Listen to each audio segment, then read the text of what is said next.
up, guys? Welcome back to another episode of Marvel Madness. Welcome to Project Potter. My name is Kyle, your host. Thanks for checking out the channel, guys. This is episode 8 of season 1 of What If. My name is Kyle, your host. I know I missed last week, guys, so that content is going up today. I'm going to be posting last week's episode, Party Thor. We missed last week, but double trouble this week. So appreciate you guys stopping by. This is our Marvel What If in review. And if you guys haven't seen the show before, we do a very, very quick recap. We're doing a strongest character, a weakest character, a score out of 10. If you guys have been following along, I haven't been crazy about this series so far. We'll see if that changes a little bit in the penultimate episode. I don't know if we're getting a season 2 of What If, but appreciate you guys stopping by, and here we go. Okay, guys, so this is known as a rambling recap. As you guys have seen before, I tend to ramble, and there's not going to be a ton of time spent on the recap, although I feel like I say that every single time, and then every single time I just talk about it for way too long. But the premise of this episode, guys, is basically what if Ultron won? And so that's the title of it, but basically Ultron is looking to create peace. Peace to him is just destroying all organic life. So that's just destruction. So it's one of the biggest issues I have with this episode, where he's like, oh, my mission is to create peace. Bro, peace is not destroying everything. That's destruction and chaos. So, like, I don't know if he thinks that destroying everything is going to be quiet and that's peace, but it's weird. We get a brief thing of Tony Stark saying, suit of armor on the world, and the Watcher actually greets us, and we've talked about, guys, how Watcher's getting closer and closer, and something's going to happen with the Watcher. That's definitely the case in this episode. I don't want to jump too far ahead here, but Ultron basically, they say, in your universe, or the one that you've known, the Avengers got Ultron. Tony Stark made Ultron. Ultron revolted against them, but then they made Vision, and then of course they put the Mind Stone in Vision, and then Vision became the hero, and he helped them take down Ultron. They're like, guess what, guys? In this reality, Ultron was like, yo, I need a body, and he got that body, and so they don't get to him, and they don't get Vision.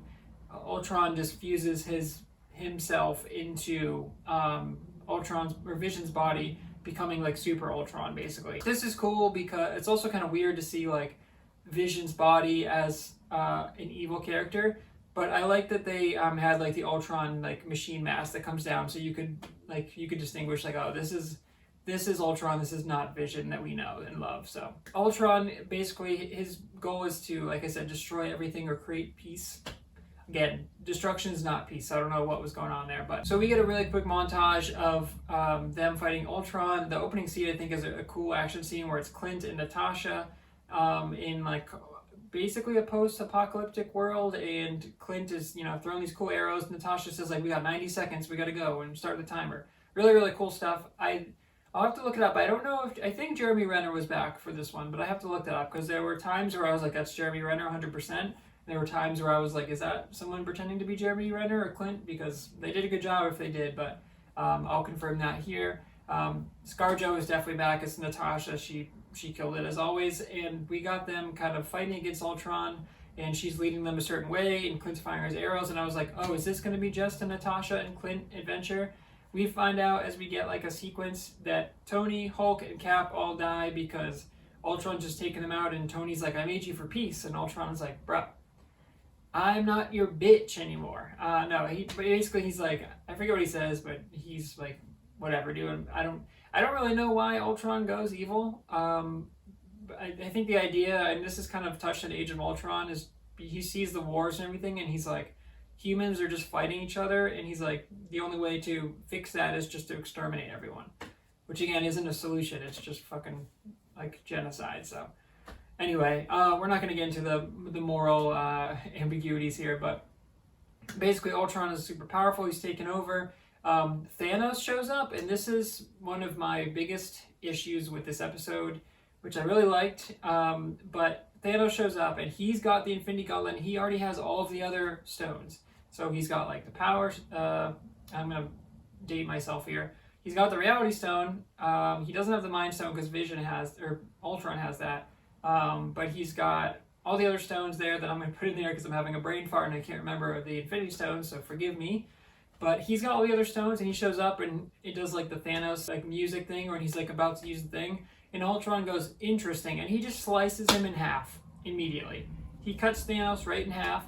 He has the reality stone, so why didn't he make that shit? Why wasn't Thanos able to like do what he did against the Guardians in I think it's Infinity War, where they go there and then like he turns them all into like paper mache or whatever, like, you know what I mean? He makes them all like chopped up into pieces, and then he's like, reality is what I want it to be. That's like one of his famous lines, and he has the reality stone and he doesn't do that. I'm like, dude, he just takes one laser beam right up the middle, and I'm like, that's it?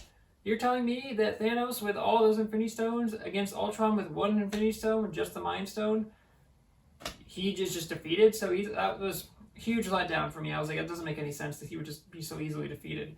He takes the Infinity Stones and he like warps them together, and Ultron just suddenly has all the Infinity Stones, and it's like, okay, well now he's unstoppable. So he goes through and he wrecks every other planet. So there's a montage of him going to like Ego. He's going to Sakaar, which I started laughing at because they started I just thought of Grandmaster Jeff Goldblum being like, Sakaar. And he's like, I've been on here so long, and then he just doesn't say anything. And so it was a sad Grandmaster that we saw, but basically he's going there and just wiping out the planets. Bunch of different planets there. They're all pretty like big locations, but it doesn't really show, or maybe I just missed it, how Natasha and Clint like survive. But they're basically like the last hope, and so they're going through, and they're like, oh, we can go to Siberia. They're going to all these like different bases, and they're looking for Zola, who was in, I think Winter Soldier was like when he became a computer. You guys know what I'm talking about. The green guy, he's in there. He was like the guy that worked in First Avenger for Red Skull, but then he died, or he like transferred his intelligence into the computer, and he's like the only thing that can possibly stop Ultron now.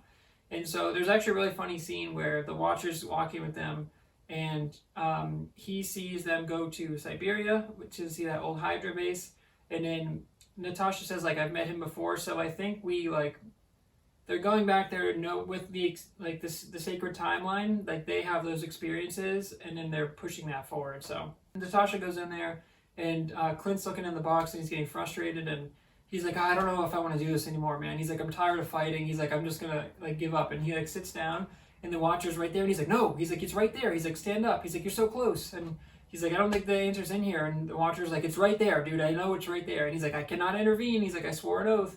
It's actually pretty funny because it's like anyone who's watched like a horror movie or anything where they're like, oh, I don't know where the car keys are or whatever. Or like, you know, there's like the murderer behind them and they're like, look behind you. Like you're yelling at the screen.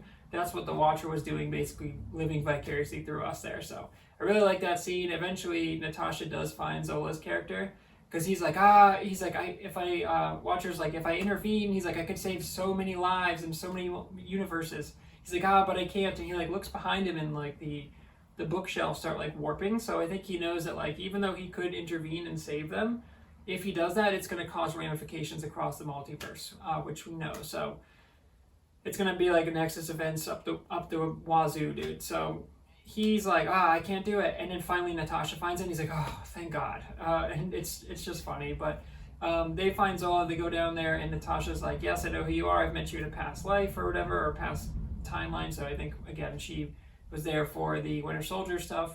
And then this is just a continuation of that. But she's like, hey, there's Ultron. And he's like, oh, Zola, I think it's the same guy who does his voice. He was really good. The animation was cool. And they're like, Clint's like, yo, things have changed. He's like, Hydra's dead. S.H.I.E.L.D. is dead. He's like, everyone is actually dead besides us and Ultron. Also, guys, I think it's after this where we get a really quick, really cool sequence where the Watcher is in his like little dimension between the multiverse. And for a second, I was like, is this Kang? Is this Kang the Conqueror? I think he's just his own thing, though. And so he's like looking at Ultron, and he's narrating Ultron, because Ultron like wipes out everything except for Natasha and Clint. So his mission is complete, but he wasn't really complete because he didn't kill them. I don't know how he didn't know that, but maybe he just thought they were dead. I don't know. But he's sitting there, and then the Watcher is like, you know, programmed to or like fulfilling his purpose. Like Ultron sat there in silence, and the reality hit. He's like, it broke the machine, where he's just sitting in this universe alone now. And Ultron was like, who said that? And I was like, oh. And the Watcher's like, what? And then he said like, he says like the Ultron had become so powerful that he had like ascended to another level of acknowledgement or whatever. So he can like see into the like between multiverses now. And so he like goes over, and the Watcher's looking at him, and Watcher's like, oh shit, can you see me? He's like, and then like Ultron like goes after him, and then he like dives at him, and he like closes the dimension or whatever, like right before he's like, oh shit. Watcher's like, this was fun until this shit happened. And then he's like, no, there's no way that he can get in here. And then eventually Ultron breaks through, which is really cool visually. There's a huge fight sequence where like he's like, what, this is impossible, how did you get in here? And he's like, anything is possible with the multiverse. And he says like, there's a cool scene where Ultron like punches him through multiple dimensions, and like as he's punching him, like the world is changing, like people are turning to Kree and stuff, and they go flying through dimensions to like somewhat of an Earth or whatever in a different dimension where people are like, oh my god, they're like in Times Square or whatever. And Ultron goes, first of all, dude, he's like, you've been standing here the whole time, and he's like, all you've been doing is watching. He's like, you've had access to all these multiverses and you can intervene. And he's like, you just watched? He's like, first of all, that's creepy. And that for that line, I was like, okay, it's a bit of a stretch there. But he's like, number one, he's like, why didn't you do anything? And he's like, I swore an oath not to interfere. And then I'm thinking, who did you swear that to, dude? Because you are super powerful and in control of all these dimensions, but then he swore an oath to someone else. And I'm like, who is behind this big thing? It's like the man behind the curtain, dude. I'm like, is it Kang the Conqueror? I don't know, but they get in this huge fight, and then there's a cool line where Watcher says like, you can't even comprehend the will of my power, whatever. And he like powers up, and I'm like, oh shit. And they get like in a back and forth, but eventually Ultron does defeat him. At the last second, he's like almost doing like a Vision sequence where Vision got the Mind Stone ripped out of his head. He's doing that to the Watcher, and then he's like, and then at the last second he like gets the power to like hit his arm off, and then he like goes into this little like dimension, we find out, where we see that evil Doctor Strange makes a return appearance, or he's like, in his own prison basically, like Jafar in when he becomes the evil genie and he's trapped in his lamp, same sort of deal, I think, where he's like, look, he's like, I've tried everything. He's like, that thing has left me with no options. He's like, I need your help. Doctor Strange is like, I want you to say it. He's like, you're gonna make me say it? He's like, I want you to say it. He's like, I need your help. And then he's like, are you ready to break some vows? And then that is how the episode ends. Okay guys, strongest character in this one, it has to be the Watcher, dude. The Watcher has been a very cool character from the beginning, but we were like, is he part of this universe? Is he backward? Like, is he just a background, like, cool effect? But as we knew something was coming because he's getting closer and closer and closer. We did get a sneak peek back in the episode with Doctor Strange. I think that was episode 4. One of my favorite episodes, by the way, where Doctor Strange like reaches out to him, or evil Doctor Strange. He's like, who was that? That's when we first started to see that like he could get into the multiverse. But the Watcher has been like, yo, nobody can get in this space. Like, I'm good here. And then when Ultron realizes it, it's almost like looking through like a two-way mirror where someone realizes it, where he's like, oh shit. Like, he's like, you should not be able to see back here. And so he closes it, but then he's like, there's no way he's gonna get in there, and Ultron just busts through, like he says, because he's so powerful. And so the Watcher is awesome, dude. He's like kind of small. He's a short little guy. But he's got really cool detail. He's super powerful. He takes a few punches, but like his expressions are great because he's like shocked, and he's like actually fearing kind of for his life here, or like he knows that like things are going to change drastically. And it's just crazy because Ultron asks some big questions where he's like, you didn't like interfere, but you were watching this whole time. He's like, what are you doing, dude? And he was like, no, I swore an oath, and all this stuff is awesome. But the Watcher, I think, who's been really interesting every time. He even starts the episode by saying this one is heartbreaking. Oh, sorry guys, Project Potter review. I didn't mention that Clint dies because Clint, the Ultron robots are going after him. I completely forgot this whole plot point. But if you guys have seen the episode, you know. Zola hacks into Ultron's, one of Ultron's machines, and they're like, okay, you can just like hack into the data hive or whatever, like take control. And then he tries to do it and he can't. And so Clint and Natasha have to like run up. Natasha's using like a Captain America shield, but it's not like, it's almost like a Red Guardian shield or something. It's really cool. And so it must have been like a prototype for Hydra or whatever. And so for the Super Soldier program, they go up the tunnel, and then they go to explode, and Clint's like, Natasha, he's like hanging off like he was in Endgame, and all the robots are coming at them, and they're going to break through the shield in a second, and Natasha needs time to get Zola's like intelligence out of there. And Clint's like, I told you I didn't want to fight anymore. And he lets go, and he fires an explosive arrow, and it's a really beautiful shot, actually. And it blows everything up and kills him, too. And so Natasha, like, gets up, but then she's, like, heartbroken. And so it's just Natasha, basically, and Zola. But Zola says, like, I can't hack Ultron's data hive or whatever, because he's not in this universe. He's in a different universe, and I'm like, what? So that was really cool. So sorry I forgot to mention that, guys, but this is a Project Potter review, so you should know that by now. And yeah, I just thought the Watcher was freaking awesome, like animation wise and his powers, and it was so nice to get some payoff finally, and for him to just be like full thrown into, like, not only is he between dimensions, but then he just gets like compromised, and he's like, this is impossible, there's no way this is happening. And they talk about the multiverse, and I'm just like, yes, dude, this is what I'm here for, the multiverse and just crazy shit happening. So the Watcher was my favorite character for this one. Okay, guys, my weakest character, it's not even really a character, it's really like a plot point. Thanos, dude. Thanos with the Infinity Stone showing up to wreck shop, and then just gets one laser beam from Ultron, who has one Infinity Stone. And I understand that he's got the machine power, but dude, you're telling me that Ultron with one Infinity Stone is going to take down Thanos with 4 when he has the Reality Stone, dude? Come on. Like, that was really weak. I was really excited Thanos showed up, and I was like, oh, are they going to have like a quick fight or something, or like an epic fight, and then Thanos gets overmatched? No, Ultron just is like one fucking zip up there, dude, and then he takes the stones and he knows how to integrate them. I thought that was the weakest part of the episode, and I thought, like, I guess by default Thanos gets my weakest character, but it's really just the writing, or like the direction of the episode that they take, where don't have someone like Thanos show up just to see him get killed in 2 seconds. So yeah, that was my least favorite part. Okay, guys, that brings us to the score. I have been, if you've been watching, very down on the series. I've been like, this doesn't seem to matter. They've taken all these plot points. Last week especially, I was like, Thor throws a party the whole episode. I'm like, okay, I guess so. But I'm just like, I don't know. I haven't been as excited for the show. This got me back into it, because Ultron, Vision Ultron showed up last episode, if you guys remember.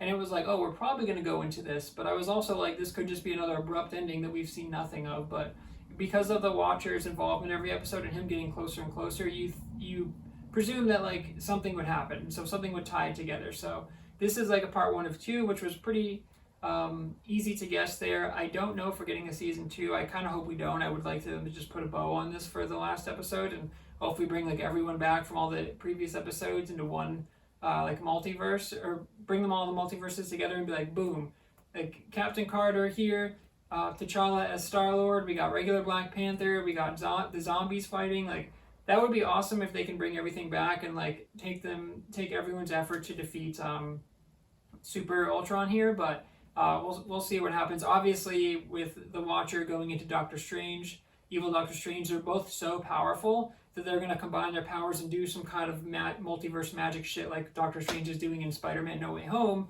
And so that's really exciting, and I'm interested to see if they tie this into like the live action MCU, or if they say this is canon.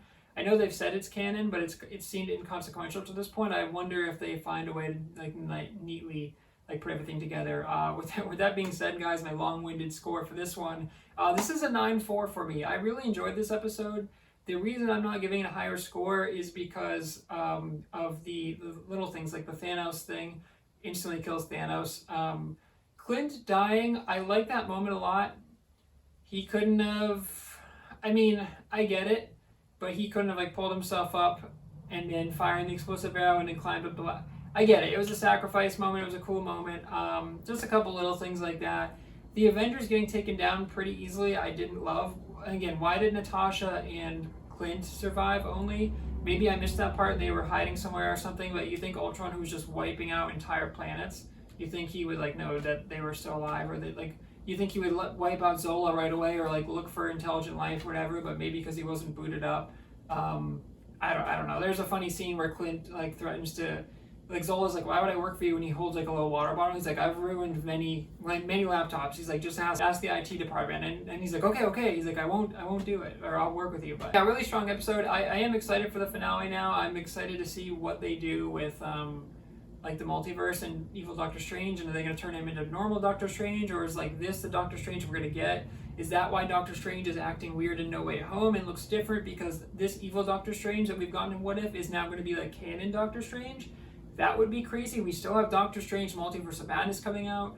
Lots of questions, guys, but this one did a really good job of getting me excited for the finale and getting me back into the series, and kind of makes me look at the series as a whole better and be like, okay, this is maybe cooler than I gave it credit for. But yeah, that's my score for this week. Okay, guys, that's another episode of Marvel Madness, the penultimate episode. Again, I don't know if we're getting a season 2. I really hope we don't after this, because I feel like I've had my fill of MCU and what ifs, and oh, this is different, and this isn't what you know, and it's a cool idea. The animation style, I'm coming around to again. I didn't like it, then I really enjoyed it, then I was like, this is getting old, and then this episode I thought looked really awesome and it was really smooth. So thanks for checking out Marvel Madness. Thanks for checking out Project Potter. If you did like the content, please consider liking, commenting, subscribing. I really do appreciate it, guys. And until next week, guys, what if?